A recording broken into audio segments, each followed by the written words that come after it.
para dun sa mga LGBT or anti-LGBT dyan, or kung ano ka man na gusto mo mapag-usapan yung mga pinaglalaban ng magkabilang panig, no? Especially sa LGBT. Ito, napadaan lang po ako dito. At sabi dito, ayan po, may people making fools of themselves for 15 minutes. Nakita ko na po to sa ibang video, ito pong sumisigaw na lesbian or tomboy. Kaya alam ko usapin na LGBT ito. And para lang din po sa inyong kaalaman, hindi ko po alam kung ano pong channel ito. Sadyang nasa home lang ako, nasa feed lang ako ng YouTube ko at nakita ko po yung kinilik ko at gawan po natin ng content ngayon. Pag-usapan natin kung ano yung mga maiko-comment natin dyan. Basahin natin mga comments din nila, kung anong pwede nating mga makuha dyan. So, hindi ka pa nakasubscribe, hit the subscribe button and notification bell para updated ka palagi sa mga videos natin na parating. So, yun na nga, di na natin pagtatagalin to. Let's go!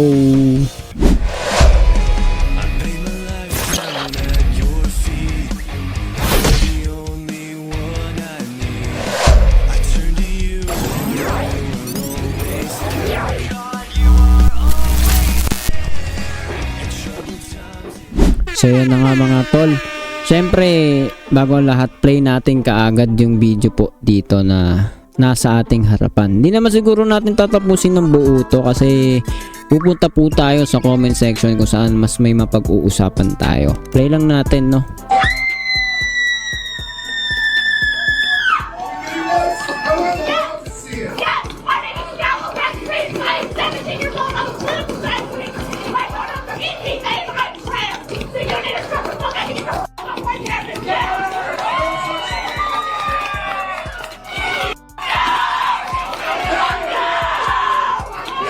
Jesus Christ. Time to pick a side!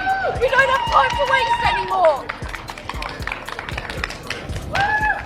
Why were you arrested?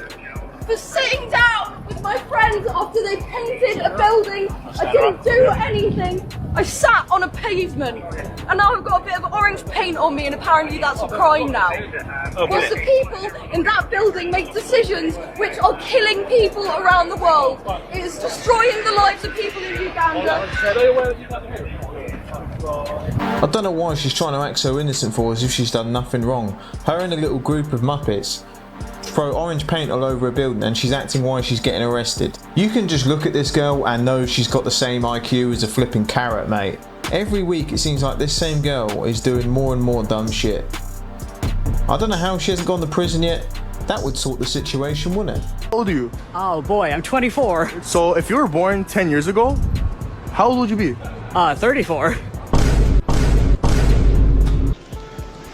What? Ano na pa na to, no? Random video kung saan napapadpad yung ano. Brother, what's that? I'm here. I'm here. I know you're scared. I know you don't know what to do. But I've got you and I won't leave you. Halo-halo pala to, no? Halo-halo. Kala ko more on sa ano. But it's okay. Pero parang ganun pa rin naman siya siguro, no? Safe. Safe. Ano ba to? About sa depression ba tong video na to? Stop it. Get some help. The only thing I think of when I see these videos is set up the camera, right, 3, 2, 1, and then mental breakdown commences. You're like, I don't know, man. You don't find that suspicious? How many genders are there? There's a spectrum of genders, you can't really say. Like an unlimited amount, you would say? Do you think that, like, if a man identified as a woman, he should be able to go into the women's restroom? Yeah. If he had, like, let's say he still had, like, a and everything like that, and he just identifies a woman, that's cool for him to go in there? Yeah. I mean, if they're a woman, they're a woman. Yeah. You think you can be a woman with a... Yeah. Fair enough. Well, I'm out, guys. If this is what's cool now, I think I'm done. Ito mga pinag-uusapan nila dito. I'm not sure if I'd want to be saying Yung those konti things, pa, no, and mga knowing it's going on the 4 internet minutes. is mad. I mean, Yeah, 1 think minute. if her parents see that. I mean, her parents might just be as bad as her, but I don't know. If you think those things, maybe don't say them on camera. And then this next clip could be even crazier because this woman was trying to board a plane with her baby and she misgendered the flight attendant so they wouldn't let her fly.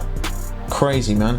Okay, so we were denied boarding. So isa to sa ano no, yung piniplay niya, isa to sa kalagayan ng mga usapin sa gender at LGBTQ na talaga makikita mo medyo talagang negative talaga, no? Hindi na medyo, no, negative na talaga kasi daw ito daw tong magnanay, may kasama siyang baby at may flight sila at na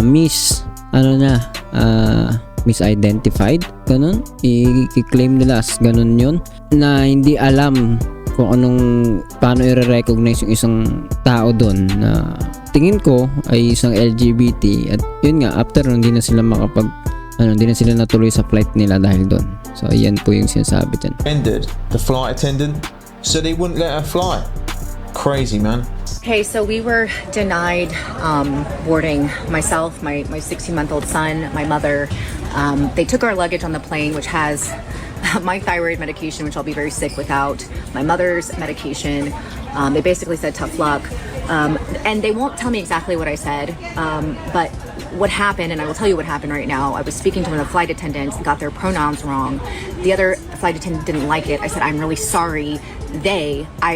I'm not very versed with pronouns. I was holding my son. He was having a temper tantrum. I had the car seat on my back.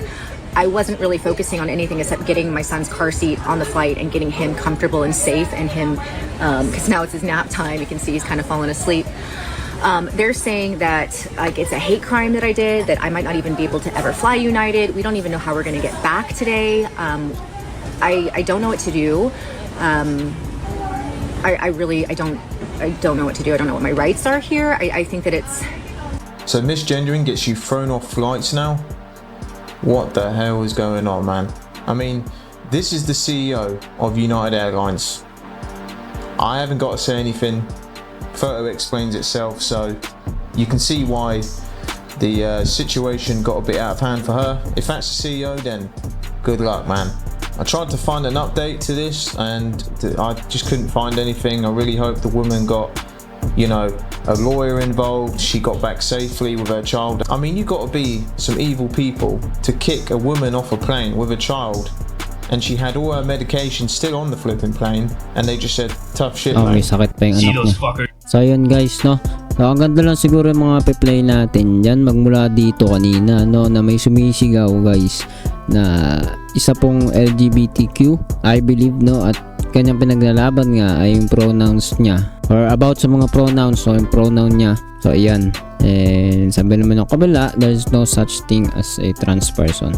So ayan, kasi pinipilit po, diba, sa alam naman natin na yun po yung usapin pagdating sa LGBTQ, at ako po, I believe, hindi rin po ako naniniwala. This is my belief about that, no, hindi rin ako naniniwala dyan. Pero diba, ano bang mga makikita ninyo dyan? Sabi dito, there's no such thing as a trans person, and kabila naman, no, nakita niya, sabi niya ito na ano, sabi niya, sana I want the world to see this, itong ginagawa po ng babae. 17 years old siya, political science major, at trans siya. So hindi niya matanggap kung ano yung pagkakakilala sa kanya nung kabila na hindi daw siya trans, walang trans, no. So kung itong paniniwala ng kabila, diba, may kausap siyang medyo may age na, may edad na lalaki, tingin ko hindi mo rin mapipilit ang kapwa mo. At gaya nga po dito, no, sa aeroplano, may kasamang baby na may medication or may sakit pa, ay hindi itinuloy, hindi pinatuloy sa kanilang flight dahil lang doon sa identification, naman hindi niya recognize as what they want yung tao. I think this is something na pamimilit, pamumuwersa, pupwersa ng tao na paniwalaan yung bagay na hindi nila paniniwala ng iba yun, di ba? Halimbawa, Buddhist ka, pinipilit ka maging ganitong reliyon mo, paniniwala, hindi ka makakasakay ng aeroplano kung hindi ka magbabago, papalit ng paniniwala mo. So yan yung something na mabigat dito sa pinaglalaban nitong mga nasa side po ng LGBT. Sabi dito, sa isang comment, no, if you put lipstick on a pig, it's still a pig. Kung lalagay mo daw lipstick yung baboy, baboy pa rin yun. So kayo na bahala mag-isip dyan, guys. Scroll na tayo. United Airlines needs to be shoot into oblivion. Ano ba yung oblivion? The state of being completely forgotten or unknown. Okay, I will call the police if that happened to me. That's good in theory. However, what do you do when the crazies are running the asylum? Okay, so ano daw magagawa na kung sila yung nagpapatakbo nun? Lugar? Ganun? Reopen the asylums. That woman and son could fly back because she misgendered the flight attendant. I hope she choose the company absolutely vile. So yun lang guys, siguro enough na po dito para sa mga bagay na ito. Para sa akin dun sa mga pinaglalaban at pinagtatalunan madalas po pagdating sa usapin ng mga homosexuality, LGBT, sa usaping reliyon, paniniwala, especially sa Christianity at sa iba pang reliyon na hindi sumasang-ayon dito ay, di ba? Mayroon tinatawag tayo, may word na sinasabing coexisting. Meron po tayong pag-e-exist na kasama ang iba.